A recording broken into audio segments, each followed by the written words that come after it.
কি নাম? সৈকত দে। বাড়ি? বাড়ি জয়পুর থানা শ্যামনগর। আচ্ছা, তোমার এডুকেশনাল কোয়ালিফিকেশন বলতে? আমি বাংলার থেকে মানে স্নাতক হয়েছি। আর এই যে আমি শিক্ষক হতে চাই, তার জন্য আমি জয়পুর ডিএলএড কলেজ থেকে মানে শিক্ষকের যে প্রশিক্ষণ, সেই প্রশিক্ষণ আমি নিয়েছি। স্নাতক আর স্নাতক সাম্মানিক এই দুটোর মধ্যে কি পার্থক্য আছে? স্নাতক সাম্মানিকটা আমি ঠিক জানি না স্যার, তবে স্নাতক বিষয়টা আমি বলতে পারবো। বলো। স্নাতক মানে আগে যখন গুরুকুলের যখন শিক্ষা ব্যবস্থা ছিল, তখন শিক্ষা সারা হওয়ার পরে ওই স্নান করে এসে গুরুকে প্রণাম করতো শিক্ষা সারা হওয়ার পরে। তো সেখান থেকেই ওই স্নাতক শব্দটা এসছে। স্নাতক, তুমি তো যে বললে যে তখন আগেকার দিনে গুরুকুলের যে শিক্ষা ছিল, তো সে কি কি? আমি যেমন বললাম স্নাতক এবং সাম্মানিক, স্নাতক সাম্মানিক।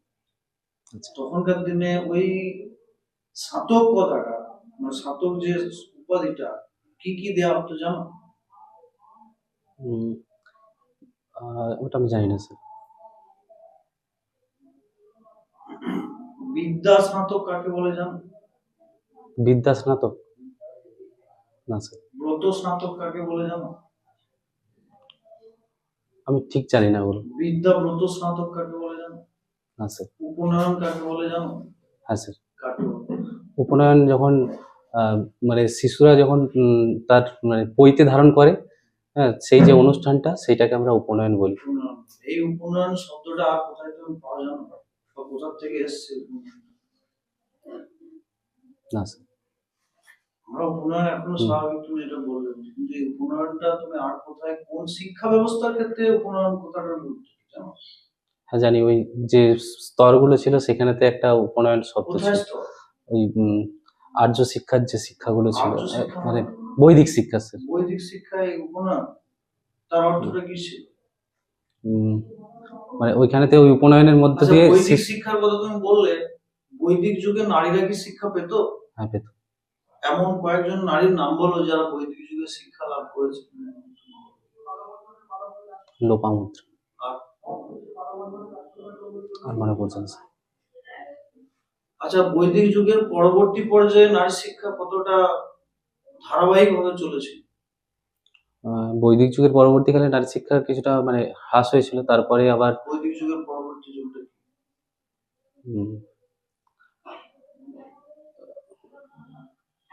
মনে পড়ছে। হ্রাস হওয়ার কারণ কি জানো? সামাজিক বিষয়ে হতে পারে। আচ্ছা, তুমি কি পড়াবে আজকে? আমি পড়াবো জল দূষণ পড়াবো। জল দূষণ? দূষণ কাকে বলে? দূষণ যখন কোনো একটা জিনিস কার্যকরী থাকে, যেটা ব্যবহার করলে আমরা তার থেকে সুফল পাই, যখন নানা রকম কারণের জন্য, সেটা প্রাকৃতিকই হোক। কত প্রকার দূষণ জানো? স্যার দূষণ তো অনেক রকমই হতে পারে, যেমন জল দূষণ হয়, মৃত্তিকা দূষণ হয়, বায়ু দূষণ হয়, শব্দ দূষণ হয়। আচ্ছা, আমরা যে কথা বলছি, এই কথার মধ্যে বাক্য দূষণও আমরা বলতে পারি, যদি মানে আমার কথাবার্তার মধ্যে যদি আমি অশ্লীল কিছু ব্যবহার করি, এগুলো আলাদা টাইপের দূষণের মধ্যে পড়ে যাচ্ছে। আচ্ছা, এরকম বিষয়গুলো যখন কার্যকারিতা হারায় নানা রকম কারণের জন্য, তখনই আমরা সেটাকে দূষণ বলতে পারি। তুমি জল দূষণ পড়াও? ঠিক আছে, জল দূষণ পড়াও।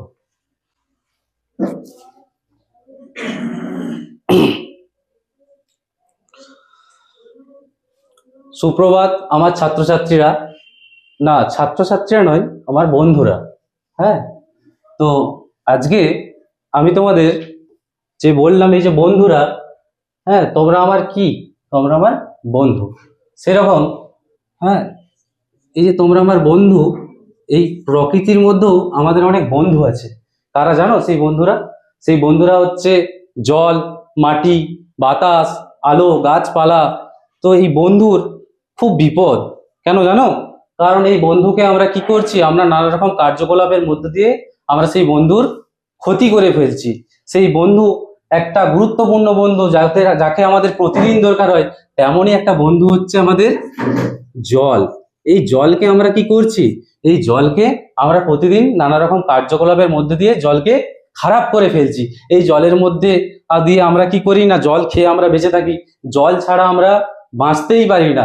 জল আমাদের প্রত্যেক দিনকার জন্য দরকার। তাহলে জল আমাদের এত বড় বন্ধু হওয়া সত্ত্বেও আমরা কি করছি, এর আমরা ক্ষতি করে ফেলছি। এই ক্ষতিটার নামই হচ্ছে কি জানো, এই ক্ষতিটার নাম হচ্ছে জল দূষণ।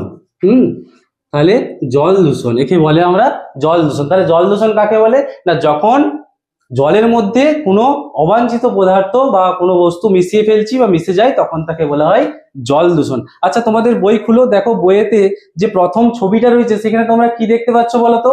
দেখো রয়েছে ওখানে একজন কৃষক বন্ধু, সে কি করছে না, সে তার জমিতে চাষ করছে। এই চাষ তো করছে কৃষক বন্ধু, কিন্তু করতে যে কি হচ্ছে জানো, এই চাষ করতে যে সে কি করছে না, ওই জমির মধ্যে সে নানা রকম সার ব্যবহার করছে, কীটনাশক ব্যবহার করছে।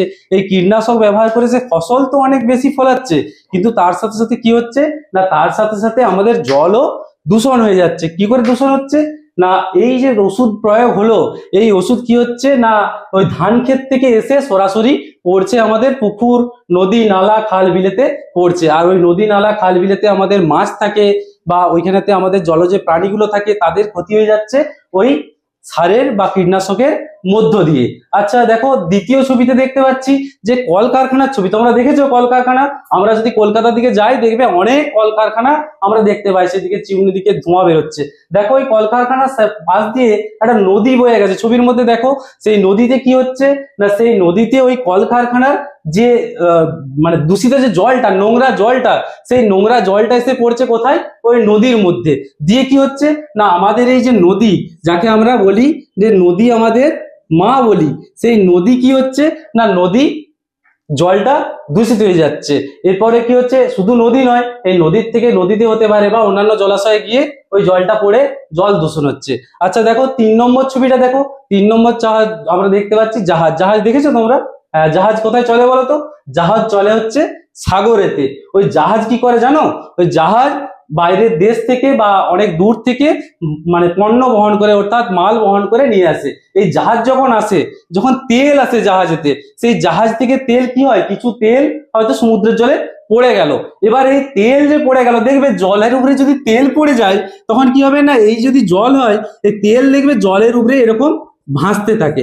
এরপরে যদি জলের উপরে যদি এই তেলটা এরকম ভাসতে থাকে, তাহলে কি হবে না, এর নিচে যে আমাদের মাছগুলো রয়েছে, হ্যাঁ, বা অন্যান্য যে প্রাণীগুলো রয়েছে, তারা কি হবে না, তারা তাদের যে প্রয়োজনীয় অক্সিজেন পাবে না। এর বা জলটা বিষাক্ত হয়ে যাবে। যদি তেল মিশানো জল যদি আমরা পান করি, তাহলে আমাদের তো শরীরের ক্ষতি হবে। ঠিক সেরকমই আমাদের এই সমুদ্রের জলে যে প্রাণীগুলো রয়েছে, তাদের ক্ষতি হয়ে যায়। কি করে না, ওই সমুদ্রের জলে যখন তৈলবাহী জাহাজ আসে, আসার ফলে কি হয় না, ওর থেকে অনেক সময় নানা ঘটনাতেই হোক বা বিপর্যয়ের কারণেই হোক বা ওদের অসতর্কতার জন্য হোক, সেই জল সমুদ্রের জলে, তেল সমুদ্রের জলে পড়ে যায় এবং সমুদ্রের জলকে আমাদের দূষণ করে। এইগুলো গেল বইয়ের কথা। এরপরে তোমরা বলো তো আর কি কিভাবে দূষণ হতে পারে, বলো বলো কিভাবে হয়?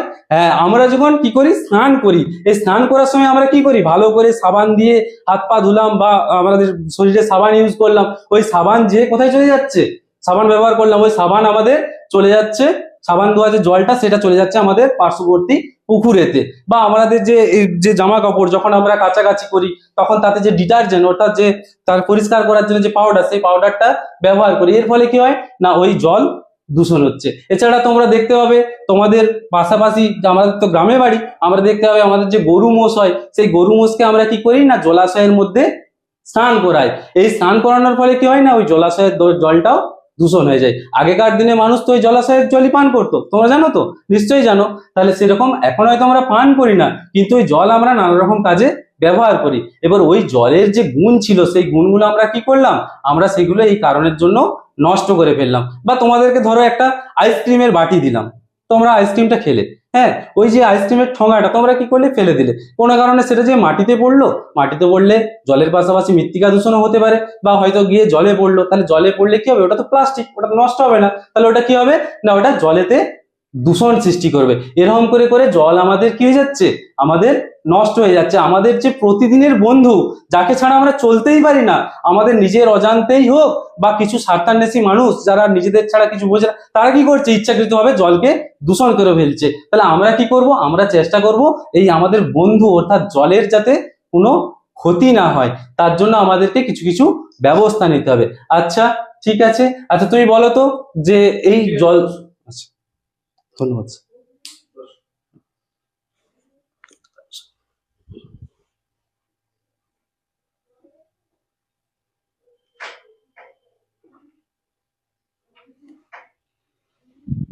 আচ্ছা, এই জল কেন্দ্রিক বর্তমানে আরো কি কি সমস্যা তুমি আছে বলে মনে করছো?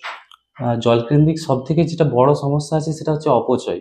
এই যে ধরুন নানান রকম জল প্রকল্প যেগুলো আমাদের হচ্ছে, হ্যাঁ, সেই প্রকল্পের অধীনে কি হচ্ছে না, অনেক প্রচুর পরিমাণে ট্যাপ বোস করে দেওয়া হচ্ছে, যেগুলো থেকে মানে অনর্গল জল বেরিয়ে আচ্ছা, আসছে। তুমি ওই জলের ওই অপচয়টাকে কিভাবে তুমি রোধ করতে পারো? রোধ করতে পারি তুমি, আমি তো একজন শিক্ষক হিসাবে যদি আমি ভাবি, তাহলে আমি আমার ছাত্রছাত্রীদেরকে আমি আগে বলবো যে ওই রকম যদি কোনো ঘটনা দেখতে পাই যে ট্যাপ খোলা আছে, সেটা বন্ধ করতে বলবো, বা বাড়ির লোকদেরকে তাদেরকে বলবো সতর্ক করতে। হ্যাঁ, আমি ধরে নাও তাছাড়া বন্ধ করছেন, হুম, অথচ তোমাকে ওটাকে কাজে লাগাতে হবে, তখন তুমি কোন পন্থা অবলম্বন করবে? তাহলে ওই বন্ধ করছে না যেখানে, তো সেখানে তাহলে ওই জলটাকে পুনরায় কিভাবে ভূগর্ভে পৌঁছে দেওয়া যায় তার জন্য পরিকল্পনা করে হয়তো আমি পাশাপাশি যেখানে ট্যাপ রয়েছে তার পাশে কোনো গর্ত কেটে, হ্যাঁ, সেখানেতে জলটা যাতে পুনরায় ভূগর্ভে ফিরে যায় তার ব্যবস্থা আমি নিজে তো করতে পারবো না, তার জন্য আমি হয়তো স্থানীয় যে পঞ্চায়েত রয়েছে সেই পঞ্চায়েতে আমি হয়তো আমার পরিকল্পনার কথা বললাম, তারা যদি গ্রহণ করে। আর জলের অপর নাম কি? জলের অপর নাম জীবন স্যার। জীবন। আচ্ছা, জল জীবন, তাই তো? হুম। জল ছাড়া একটা মানুষ তো একদিন বাঁচতে পারবে, হ্যাঁ, বাঁচতে পারবে। বায়ু ছাড়া, অক্সিজেন ছাড়া বাঁচতে পারবে না। বাঁচতে পারবে না। তাহলে জলকে জীবন বলা হচ্ছে, আর এটা তো তৎক্ষণাৎ মানে তাৎক্ষণিক প্রভাব পড়ে যাচ্ছে। আচ্ছা। বায়ুকে জীবন কেন বলা হচ্ছে? উম, স্যার ওরকম করে হয়তো ভাবা হয়নি, কিন্তু বায়ুও প্রয়োজন, তার পাশাপাশি জলও আমাদের প্রয়োজন। এবার একটা অপরের পরিপূরক। হ্যাঁ, জল তো আমাদের সবসময় শরীরের মধ্যে রয়েছে, আমার শরীর যদি ড্রাই হয়ে যায়, মানে আমার শরীর যদি শুকনো হয়ে যায়, তাহলে তো আমি বাঁচতে পারবো না, তাহলে তো জল আমি তো নিয়েই বাঁচছি। আমার তো শরীরের তোমার মধ্যে বাড়ি কোথায় বললে? আমার বাড়ি শ্যামনগর। শ্যামনগর। তুমি কয়েকটা লোক উৎসবের নাম বলো দেখি। আচ্ছা। লোক উৎসব বলতে আমাদের টুসু গান হয় হুম। এই পৌষ পার্বণ উপলক্ষে। আচ্ছা, আমাদের মেলা হয়, সর্বমঙ্গলা মেলা। হুম। এগুলো গুরুত্ব। এগুলোর গুরুত্ব হচ্ছে টুসু গানের মধ্য দিয়ে আমাদের যে মানে লোকাল যে সংস্কৃতি রয়েছে, পুরনো সংস্কৃতি, সেগুলো আবার নতুন করে পুনর্জীবিত হয় বা এই পরম্পরা চলে আসছে।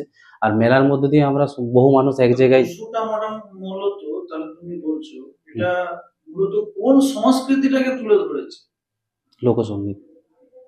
সঙ্গীত কোন সংস্কৃতিটাকে তুলে ধরছে?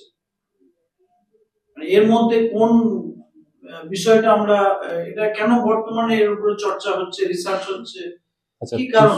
টুসুকে আমরা অ্যাকচুয়ালি মানে কন্যা হিসাবে ভাবি আর কি। হ্যাঁ, মানে টুসুকে নারী হিসাবে ভাবি।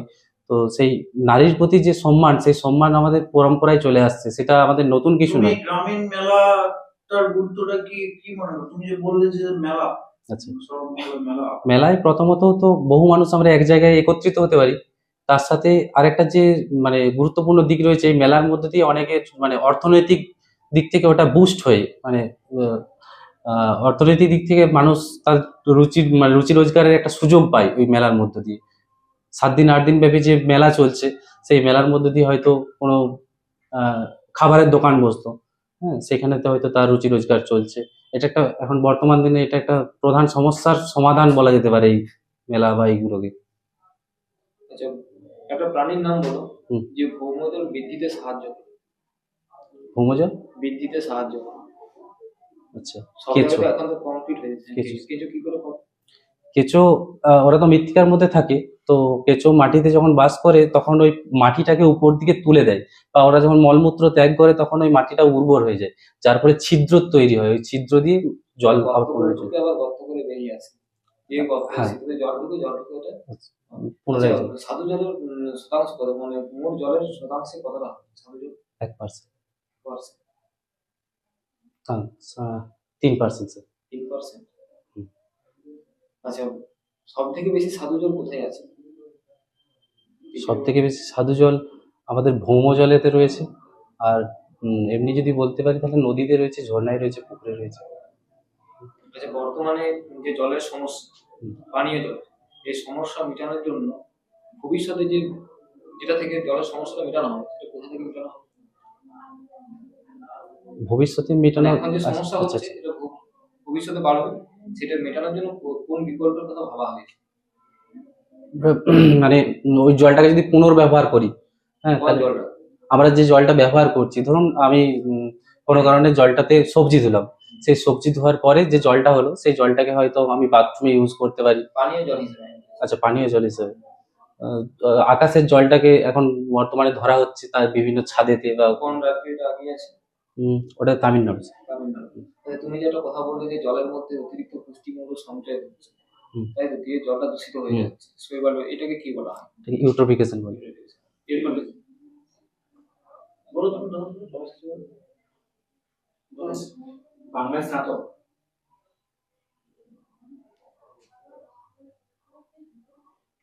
মধ্যযুগের বুকে লেখা একটা উপন্যাসের নাম হলো। স্যার, মধ্যযুগে কোনো উপন্যাস থাকেনি, কারণ উপন্যাস প্রথম লেখার চেষ্টা করা হয়েছিল আলালের ঘরে দুলাল, সেটা আমাদের মধ্যযুগে নয়, যদিও সেটাকে সার্থক উপন্যাস বলা যায় না। মধ্যযুগে সেরকম কোনো উপন্যাস হয়নি। মধ্যযুগের সময়সীমা কত? 1800 সাল থেকে। মধ্যযুগ শুরু হচ্ছে 1800 সাল থেকে, শেষ হচ্ছে কোথায়? 1900। স্যার মনে নেই, ওটা আমার অ্যাকচুয়ালি মনে পড়ছে না মধ্যযুগের সালটা। 1500, দুটো ভাগে ভাগ আছে মাঝখানে একটা। ঠিক আছে।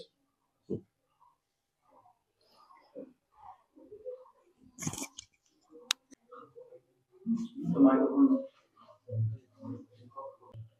নাও। বৃষ্টি রায়। তুমি তোমার নিজের সম্পর্কে কিছু বলো। আমি বৃষ্টি রায়। আমার বাড়ি কোতুলপুর থানা। কোতুলপুর থানায় আমার বাড়ি। সাগর মেঝে গ্রাম, আর পোস্ট দারাপুর। যে তোমার শিক্ষাগত হ্যাঁ, আমি গ্র্যাজুয়েশন করছি এখন জিওগ্রাফিতে রামানন্দ কলেজ। আর 2019-21 আমি ডিএলএড কমপ্লিট করেছি। গ্রাজুয়েশনে বাংলা বলতে পারবে? স্নাতক। স্নাতক আর সাম্মানিক স্নাতক দুটোর পার্থক্য জানো? না স্যার। স্নাতক সাম্মানিক আর স্নাতক এই দুটোর মধ্যে পার্থক্য স্যার জানা নেই। তুমি কোন বিষয়ে পড়াবে? পরিবেশ। পরিবেশ। তুমি নিজে পড়াবে না আমরা বলবো? নিজে স্যার। কোনো বিষয়ে পড়াবে না আমরা? হ্যাঁ। Good morning student. তোমরা সকলে খাবার খেয়ে এসেছো তো? আচ্ছা, তোমরা বলো তো কে কি খাবার খেয়ে এসেছো? একে একে সবাই বলো তোমরা কে কি খাবার খেয়ে এসেছো।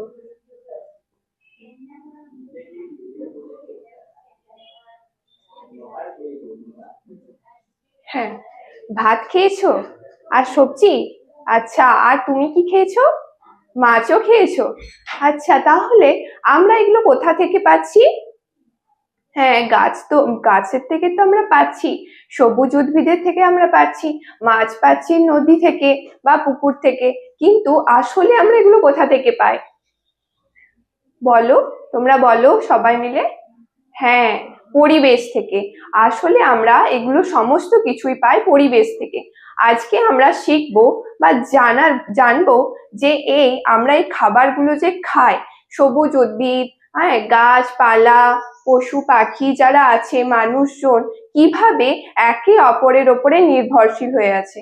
তো আজকের বিষয়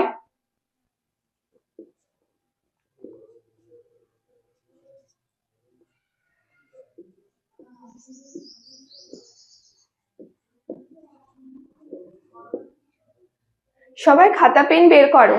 আমি আজকে একটা ছবি আঁকছি, সেটা বোঝার চেষ্টা করো তো দেখি।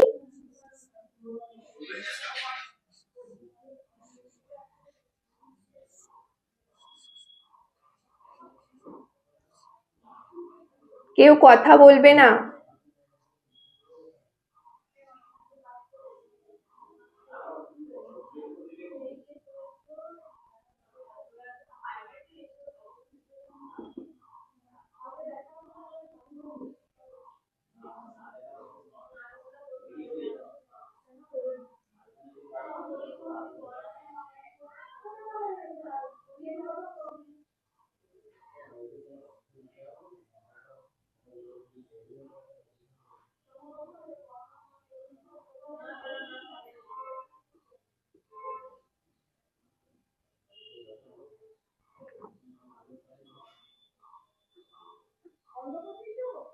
এখান থেকে তোমরা কি বুঝতে পারছো? হ্যাঁ, এটা হলো ছোট ছোট গাছপালা, ঘাস। এই ছোট ছোট গাছপালা এবং ঘাসগুলোকে কারা খাচ্ছে? খেয়ে বেঁচে থাকছে বিভিন্ন কীটপতঙ্গ, বা মধু মধু খাচ্ছে ফুলের, সেটা মৌমাছি বা প্রজাপতি। এই প্রজাপতি, কীটপতঙ্গ, তাদেরকে খেয়ে বেঁচে থাকছে কারা? হ্যাঁ, ব্যাঙ। ব্যাঙ বা ছোট ছোট আরো অনেক কিছু, যেমন অন্যান্য পাখি আরে। এই ব্যাঙকে খেয়ে বেঁচে থাকছে সাপ, এবং সাপকে খাচ্ছে ময়ূর। তাহলে আমরা এখান থেকে কি বুঝতে পারছি? যে একটার পর একটা স্তরে খাদ্যগুলো সঞ্চারিত হচ্ছে এবং শক্তি সরবরাহ হচ্ছে। সেই রকমই যেমন আরো একটা উদাহরণ, যেমন ধরো যে ঘাসপালা খাচ্ছে কারা? গাছ এবং হরিণ। সেই হরিণকে খেয়ে বেঁচে থাকছে কারা? হ্যাঁ, তাদেরকে খাচ্ছে বাঘ। বাঘ যেমন হরিণ বা ছাগল খেয়ে বেঁচে থাকে, সেই রকমই। আচ্ছা, তোমরা বলো তো, এই যে সবুজ উদ্ভিদ গুলো তাহলে কোথা থেকে খাবার পাচ্ছে? তোমরা বলো, সবাই বলার চেষ্টা করো। হ্যাঁ, একদমই তাই। ঠিক আছে, মাটি থেকে বা জল থেকে তো তারা খাবার পাচ্ছে, কিন্তু আসলে তারা শক্তি কোথা থেকে পাচ্ছে? আসল শক্তি বলার চেষ্টা করো তোমরা। হ্যাঁ, আসল শক্তি পাচ্ছে তারা সূর্যের কাছ থেকে। এই সূর্য থেকে যে আলোক শক্তি পৃথিবীতে এসে পৌঁছায়, সে তাকে রাসায়নিক শক্তিতে ভেঙে গাছরা নিজেদের খাদ্য তৈরি করে, এবং সেই গাছের থেকে আস্তে আস্তে সবুজ উদ্ভিদ, আস্তে আস্তে সেই শক্তি সঞ্চারিত হয়। ঠিক আছে, আজকের পাঠ এইটুকুই। ঠিক আছে। তুমি এই যে সূর্য বা এই যে গাছ বা উদ্ভিদ, ব্যাঙ, সাপ এবং ময়ূর বা বাজপাখি, যাই হোক, ঠিক আছে, এদের ওই জীব জগতের ভাষায় ওদেরকে পার্টিকুলার কিছু নাম দেওয়া যেতে পারে। হ্যাঁ, সেই নামটা তুমি দাও তো। ব্যাংকে তুমি কি বলবে?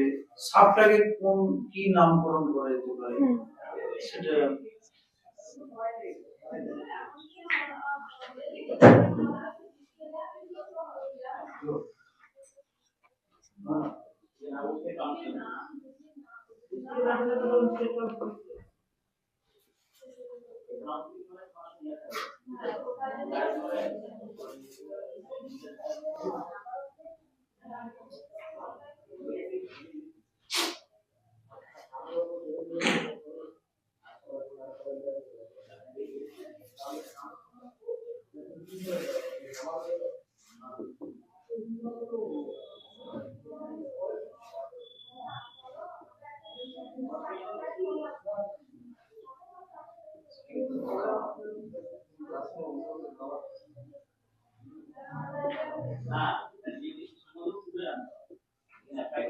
ঠিক আছে, চলে এসো, চলে এসো। ঠিক আছে, চলে আসো। আচ্ছা, তাহলে সর্বোচ্চ খাদ্য কি হবে? সর্বোচ্চ খাদ্য তুমি যেটা খেয়েছো তাহলে সর্বোচ্চ খাদ্য? যেমন ময়ূর। স্যার, বুঝতে পারছি না। সর্বোচ্চ খাদ্য কাকে বলবো এখানে? এখানে সর্বোচ্চ খাদ্য ময়ূরকে বলবো। আচ্ছা, আজকের পাঠ তোমার জীবজগৎ না খাদ্য শৃঙ্খল? স্যার, জীব জগতের মধ্যেই তো খাদ্য শৃঙ্খলটা পড়ছে। সেটা পড়ছে, তাহলে সেটা তো খাদ্য শৃঙ্খল তুমি তো একবার তো উল্লেখ করলে। আচ্ছা, এটা কি বাস্তুতন্ত্র বলা যায়? হ্যাঁ, এটা কোথাকার বাস্তু? এটা বনের। পুকুরের একটা বাস্তুতন্ত্র তুমি বলো। পুকুর, যেমন প্ল্যাঙ্কটন বা শ্যাওলা, এই সমস্ত খাচ্ছে ছোট মাছকে খাচ্ছে অন্যান্য বড় মাছ, আর বড় মাছকে খাচ্ছে বা যেমন বিভিন্ন পশু বা কুমির বা মানুষ। বাস্তুতন্ত্র কিভাবে ক্ষতিগ্রস্ত হচ্ছে? বাস্তুতন্ত্র যেমন জলদূষণ, বিভিন্ন দূষণের কারণে ক্ষতিগ্রস্ত হচ্ছে। জলদূষণ, পরিবেশের বিভিন্ন দূষণ, যেমন বায়ু দূষণ, আচ্ছা, এই মাটি যে দূষণ। জমিতে যেগুলো খড় বা শস্যের যে উদ্ভিদ যেগুলো পোড়ানো হচ্ছে, এটাকে তুমি সমর্থন করো? একটা দ্বিমত অবশ্যই আছে। পুড়িয়ে দেওয়াটাও যায়, আবার না ওর ফলে আমাদের পরিবেশের কি ক্ষতি হয়? মাটি দূষণ হয়। মাটি দূষণ ছাড়া আর কি হতে পারে, মানে জীবজগতের উপরে কি প্রভাব পড়ে? জীবজগতে যেমন তুমি খাদ্য শৃঙ্খলে বা বাস্তুতন্ত্রে কি ক্ষতি হতে পারে? যেমন কেঁচো, মাটিতে যে কেঁচো থাকে তারা তারা মারা যেতে পারে। সেইভাবে কেঁচোকে যারা খেয়ে বেঁচে থাকে তারা ঠিকঠাক খাদ্য পাবে না। আচ্ছা, তোমার তো জেলা কোথায় তোমার? বাঁকুড়া। বাঁকুড়ার কয়েকজন বিখ্যাত মনীষীর নাম বলো। রামকিঙ্কর বেইজ, যামিনী রায়, এর কোন কোন ক্ষেত্রে মানে তাদের অবদান রয়েছে? চিত্রকলা। চিত্রকলায় কোন কে রয়েছে? চিত্রকলায় যামিনী রায়। জানেন রামকিঙ্কর বেইজ। সে মনে পড়ছে না। সাহিত্যের সঙ্গে বাঁকুড়া জেলার কোনো সম্পর্ক রয়েছে? সাহিত্য, হ্যাঁ স্যার আছে, কিন্তু আমার এই মুহূর্তে মনে পড়ছে না। আচ্ছা, তুমি এই প্রাথমিক মানে তুমি কলেজ কমপ্লিট না করে হুম। তুমি এইচএস এর পরে ডিএলএড করেছো তো? হ্যাঁ, কেন করলে? বা এই এইচএস তুমি পরে তুমি হায়ার এডুকেশনটা কেন নিলে না? আমার টিচিং প্রফেশন ভালো লাগে তাই। ওখানেও তো টিচিং প্রফেশন, তুমি তারপরে তো হ্যাঁ, হাই স্কুল বা প্রফেসর হতে পারো।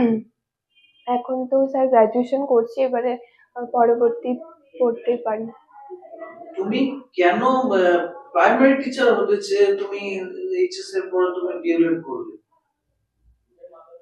তুমি তো হায়ার এডুকেশন নিয়ে প্রফেসর হতে পারো। স্যার আমি তো পরবর্তীতেও সেটা পড়তে অবশ্যই পারবো। কিভাবে পারবে তুমি? তুমি তো ধরে নাও তুমি পেয়ে গেলে চাকরিটা। হ্যাঁ, টিচিং প্রফেশনে থাকতে থাকতে তো মানুষ পড়াশোনা করতে কিভাবে? পারে। উম, চাকরি কালীন তুমি রামানন্দ কলেজে পড়তে পারো। আমার তো তুমি কমপ্লিট, বাঁকুড়া ইউনিভার্সিটিতে আর পড়তে পারবে না, বর্ধমান ইউনিভার্সিটিতে পড়তে পারবে। আমি ওপেন, অথচ তোমার ইচ্ছা আছে যে তুমি আমি চাকরির পাশাপাশি সে সময় ঠিক বের করে নিতে পারবো। আমি সন্ধ্যা, কিভাবে পড়বে তুমি? কোথায় একটা ইনস্টিটিউট মানে একটা সংস্থা তো দরকার, সেই সংস্থাটা কোথায়? ওপেন ইউনিভার্সিটি থেকে, একটা ওপেন ইউনিভার্সিটির নাম বলো। নেতাজি ওপেন ওটা ইউনিভার্সিটি। কোথায়, সেন্ট্রাল না স্টেট? সেন্টার। সেন্ট্রাল। হ্যাঁ, স্টেটের একটা ওপেন ইউনিভার্সিটির নাম বলো। আমার জানা নেই স্যার। তুমি প্রাইমারি পেশা মানে চাকরিটাকে কেন প্রায়োরিটি দিই? প্রায়োরিটি দেওয়ার কারণ এখানে বাচ্চাদের সাথে কমিউনিকেশন করতে ভালো লাগে। শুধু কি তাই? তো বড়দের সঙ্গে পড়াতে তোমার কি অসুবিধা? বড়দের সাথে পড়াতে একটু হেজিটেশন অবশ্যই আমি এখন পাবো। এখন তুমি প্রাইমারি সেকশনটা কি বাচ্চাদের কে মানে পড়ানোর ইজি ব্যাপারটার জন্য চয়েস করেছো? অনেকটা কিন্তু তাই কিভাবে ইজি মনে করলে তুমি? এটা তো আরো জটিল বিষয়। না স্যার, আমার বাচ্চাদেরকে পড়ানো মানে তো শেখানো, ওটা তো আরো হার্ড ওয়ার্ক। না, আমার স্যার সেটা মনে হয় তুমি না। ওদের চরিত্র গঠনের জন্য কি করবে? চরিত্র গঠনের জন্য বিভিন্ন রকম, যেমন তাদেরকে বিভিন্ন বই পড়ে শোনানো। হ্যাঁ, যেমন মনীষীদের বিভিন্ন রকম বই পড়ে শোনানো, তারা কি করেছেন, হ্যাঁ, তারপর কি করা উচিত জীবনে। কোনো শিক্ষার্থী ধরো প্রচন্ড হারে সে কোনো বোঝাই শুনছে না, ক্লাসে প্রচন্ড ডিস্টার্ব করছে, তার জন্য কি ব্যবস্থা? প্রথমে তাকে বোঝানোর চেষ্টা করব। সে বাবা মার কোনো কথাই শোনে না, টিচারের কোনো কথাই শোনে না, বাবা মা তোমাকে কমপ্লেন করছে বাড়িতে পড়াশোনা করছে, তুমি কি তখন কি করবে? আমি প্রথমে বোঝানোর চেষ্টা করব ভালোভাবে। না, খুব বেশি যদি এটা বেড়ে যায়, আমি তাকে শাস্তি দেব। শাস্তি? হ্যাঁ, কি ধরনের শাস্তি? কান ধরে দাঁড়াতে বলবো। এটাতে তার কি লাভ হবে? সে একটু ভাববে যে আমার এটা হয়তো করাটা উচিত না, বা তাদের যে বন্ধু বান্ধবী আছে তাদের সামনে সেটা ওর ভালো লাগবে না, তার তো দ্বিতীয়বার করার সময় তুমি ভাববে। কি শাস্তিটাকে সমর্থন করো প্রাথমিক সেকশন? না, না, তাহলে তুমি একটু আগে বললে যে কান ধরে তুমি দাঁড়াতে বলবে। এটা আমি প্রচন্ড বেশি, যেটা চরম পর্যায়ে গেলে সেটাতে আমার মনে হয় যে একটু শাসন করা দরকার। শাসন বা শাস্তি, এটা কি তুমি সমর্থন করো শিক্ষাক্ষেত্রে? না, কেন না? এর কারণ নেতিবাচক প্রভাবটা কি? ভয়, সেটা বেশি ভয় পেয়ে যাবে, বা ভয় পেলে কি হতে পারে? ভয় পেলে তারা স্কুল না আসতে পারে, না আসার সম্ভাবনা থেকে যায়। এছাড়া ভয় কিভাবে আমাদের ক্ষতি করতে পারে? হ্যাঁ, ভয়, একটা ধরুন একটা টিচার, তার প্রতি যদি একটা ভয় আসে, সেই টিচারের ক্লাস করবে না। হ্যাঁ, সেই টিচারে যদি ক্লাস না করে, সেখানে বিষয় সম্যক জ্ঞান আসবে না, সেই বিষয় সম্পর্কে যথারীতি হায়ার এডুকেশন পর্যন্ত সে ভয়টা থেকেই যায়। ঠিক আছে। আচ্ছা বলতো শূন্য পুরাণে কে? হ্যাঁ স্যার। শূন্য পুরাণ কে ছিল? শূন্য পুরাণ, সুন্দর, শূন্য পুরাণ পারবো না স্যার। আমার ঘর দাঁড়াবো, তো শূন্য পুরাণ রচনাতে জানানো। আচ্ছা, হ্যাঁ স্যার। সৌরশক্তি যেটা আসছে হুম। পৃথিবীতে, তার কত পার্সেন্ট সালোক সংশ্লেষে কাজে লাগে? 10%। 10%। ঠিক আছে, আসুন। মূলের যাকে কি বলে? কর্কশ। কর্কশ।